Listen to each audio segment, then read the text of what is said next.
Namanya Hafiz, seorang petugas kebersihan di sebuah rumah sakit besar di Turki. Rumah sakit ini berada dekat Hagia Sophia, tempat megah yang setiap hari dilalui ribuan turis. Namun tidak ada yang tahu, salah satu orang paling berhati besar di tempat itu justru bukan dokter, bukan profesor, bukan ahli bedah, melainkan seorang pria sederhana yang setiap hari mendorong troli pel beroda 3. Suatu pagi, seorang dokter muda bernama Dr. Kemal sedang duduk di kantin rumah sakit.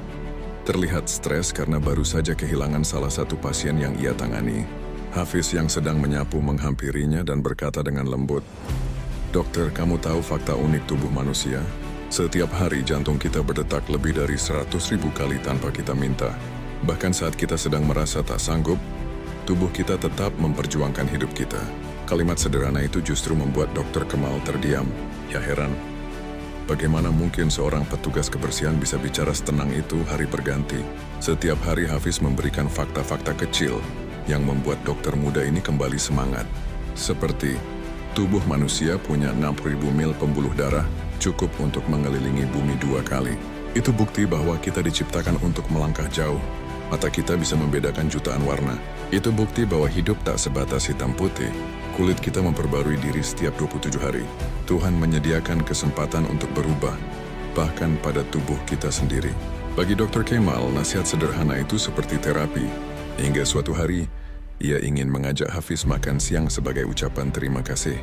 Namun saat ia mencari informasi tentang Hafiz di ruang administrasi, staf administrasi mengatakan, "Pak Hafiz, beliau bukan petugas kebersihan rumah sakit kami. Beliau pemilik yayasan kesehatan terbesar di kota ini, donatur utama peralatan ICU, dan pendiri beberapa klinik gratis untuk keluarga tidak mampu. Beliau hanya suka membantu di sini sebagai bentuk latihan hati." Dokter muda itu terperangah. Pria yang disangkanya petugas kebersihan itu ternyata orang yang sangat dihormati. Ia memilih tampil sederhana hanya agar tidak dipuji, tidak disanjung, tidak dianggap istimewa. Ia hanya ingin memberi manfaat. Di dunia yang gemerlap, tubuh kita sendiri sebenarnya mengajarkan banyak hal tentang kesederhanaan. Jantung bekerja diam-diam tanpa suara, tapi tanpanya kita mati. Begitu pula kebaikan. Tidak butuh sorak-sorai untuk menjadi berarti. Pembuluh darah tidak pernah berhenti mengalir, meski kita tidak pernah memujinya. Kulit memperbarui diri tanpa pernah diumumkan. Tanda bukti bahwa perubahan terbaik adalah perubahan yang berjalan dalam diam. Hafiz adalah gambaran nyata dari itu semua.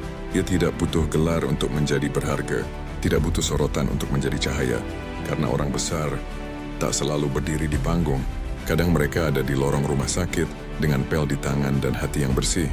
Jika cerita ini menyentuh hatimu, jangan lupa like, tulis pendapatmu di komentar, dan share agar lebih banyak orang belajar bahwa nilai manusia bukan dari pakaian, jabatan, atau gelarnya, tapi dari hatinya.